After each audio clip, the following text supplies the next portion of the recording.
ലോകത്തിൽ നിങ്ങൾക്ക് കഷ്ടമുണ്ട്, എങ്കിലും ധൈര്യപ്പെടുവീൻ, ഞാൻ ലോകത്തെ ജയിച്ചിരിക്കുന്നു. വിശുദ്ധ യോഹന്നാന്റെ സുവിശേഷം 16-ാം അധ്യായം 33-ാമത്തെ വാക്യം. കർത്താവായ യേശുക്രിസ്തു ശിഷ്യന്മാരുടെ കൂടെ ഇരുന്നപ്പോൾ അവരോട് ഈ വാക്കുകൾ പറയാൻ ഇടയായി. കർഷകർമേൽ ജയം നേടിയ കർത്താവ് അവരെ ധൈര്യപ്പെടുത്തുവാനായി അനേക കാര്യങ്ങൾ പറഞ്ഞിരുന്നു. ഭാവിയിൽ ശിഷ്യന്മാർ അനുഭവിക്കേണ്ടി വരുന്ന കഷ്ടയുടെ വലിപ്പം കർത്താവ് മനസ്സിലാക്കി. ശിഷ്യന്മാരുടെ ജീവിതം തന്നെ കർത്താവിന് വേണ്ടി ബലിയർപ്പിക്കേണ്ടി വന്ന ചരിത്രം നമുക്ക് അറിയാം. ലോകത്തിൽ പരാജയങ്ങൾ, നഷ്ടം, ദുഃഖം, വേദന ഇവയെല്ലാം ഉണ്ടാകും. കഷ്ടതകൾ നമ്മെ നിരാശയിലേക്ക് നയിക്കും. എന്നാൽ അവയിൽ നിന്നും ശക്തി സംഭരിക്കുകയാണ് നമ്മൾ ചെയ്യേണ്ടത്. വേദനകളും ദുഃഖങ്ങളും വേഷം മാറി വരുന്ന ദൈവത്തിൻ്റെ അനുഗ്രഹങ്ങളാണെന്ന് നാം വിശ്വസിക്കേണ്ടിയിരിക്കുന്നു. 20-ാം നൂറ്റാണ്ടിൻ്റെ ആദ്യ പകുതിയിൽ ജീവിച്ചിരുന്ന ശാസ്ത്രജ്ഞനാണല്ലോ തോമസ് അൽവാ എഡിസൺ. അദ്ദേഹത്തിൻ്റെ പരീക്ഷണശാലയ്ക്ക് ഒരിക്കൽ തീപിടിച്ചു. അഗ്നി ആളിക്കത്തി. അനേക ലക്ഷങ്ങളുടെ നഷ്ടം സംഭവിച്ചു. നീണ്ട നാളത്തെ പരിശ്രമങ്ങൾ തീയിലമർന്നു. ഒന്നും ചെയ്യുവാൻ സാധിക്കാതെ നോക്കി നിൽക്കുന്ന എഡിസനെ കണ്ട് മകൻ പരിഭ്രാന്തനായി.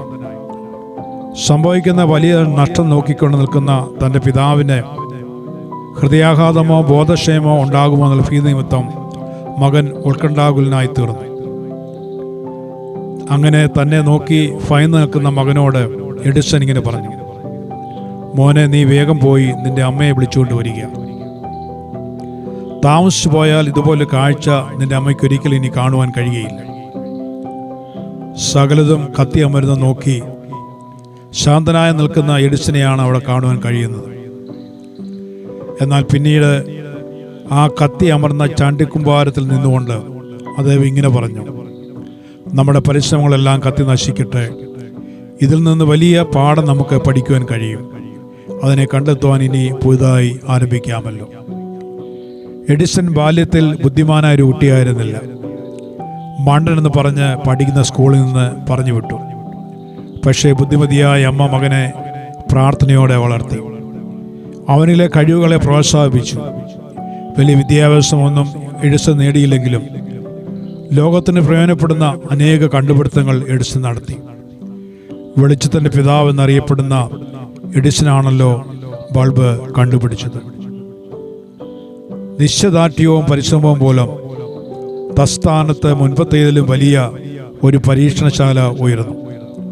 നമുക്കുണ്ടാകുന്ന കഷ്ടതകൾ വലിയ അനുഗ്രഹത്തിൻ്റെ മുന്നോടിയായി കരുതുന്നതിൽ തെറ്റില്ല. ഇയ്യോബിൻ്റെ ചരിത്രം അതാണ് നമ്മെ പഠിപ്പിക്കുന്നത്. ഇയ്യോബിൻ്റെ ജീവിതത്തിലേക്ക് കടന്നു വന്ന പ്രതികൂലങ്ങളിൽ ഇയ്യോബ് നിരാശയുള്ളവനായി തീർന്നില്ല. തൻ്റെ ജീവിതം ദൈവത്തിൻ്റെ കരങ്ങളിലാണെന്ന് ഉറച്ച് വിശ്വസിച്ചു. ഇതിന് പിന്നിൽ സാത്താൻ പ്രവർത്തിച്ചുവെങ്കിലും അതിലെല്ലാം ജീവിക്കുന്ന ദൈവത്തിൻ്റെ കരം ചലിപ്പിക്കുമെന്ന് ഇയ്യോബ് വിശ്വസിക്കുന്ന നിമിത്തം അവന് സംഭവിച്ചതെല്ലാം ലാഭമായി തീരുവാൻ ഇടയായി തീർന്നു. പ്രിയരെ, ജീവിതത്തിൽ സംഭവിക്കുന്ന അനർത്ഥങ്ങൾ വേഷം മാറി വരുന്ന അനുഗ്രഹങ്ങളായി വിശ്വസിക്കുകയും കരുതുകയും ചെയ്യുവാൻ നമുക്ക് കഴിയുന്നെങ്കിൽ എത്രയോ നന്നായിരുന്നു. നമുക്കുണ്ടാകുന്ന കഷ്ടതകൾ അനുഗ്രഹത്തിൻ്റെ നാന്ദിയായിരിക്കാം. നിരാശയും ആകുലതയും നമ്മെ നശിപ്പിക്കുവാൻ മാത്രമേ ഉപകരിക്കുകയുള്ളൂ. പരാജയത്തിൽ നിന്ന് ഊർജ്ജം സമ്പാദിക്കുക. ഇയ്യോബിൻ്റെ കഷ്ടതകൾ അനുഗ്രഹങ്ങളുടെ കൂമ്പാരമായി തീർന്നുവെന്ന് ചരിത്രം നമ്മെ പഠിപ്പിക്കുന്നു. ഇത്രമാത്രം കഷ്ടതകൾ സഹിച്ച ഇയ്യോബിൻ്റെ ജീവിതം സായാഹ്നത്തിൽ അനുഗ്രഹങ്ങൾ നിറഞ്ഞതായി തീർന്നു. നമ്മുടെ ക്ലേശങ്ങളുടെ നടുവിൽ നിരാശപ്പെടാതെ ദൈവത്തെ മുറുകെ പിടിക്കുക.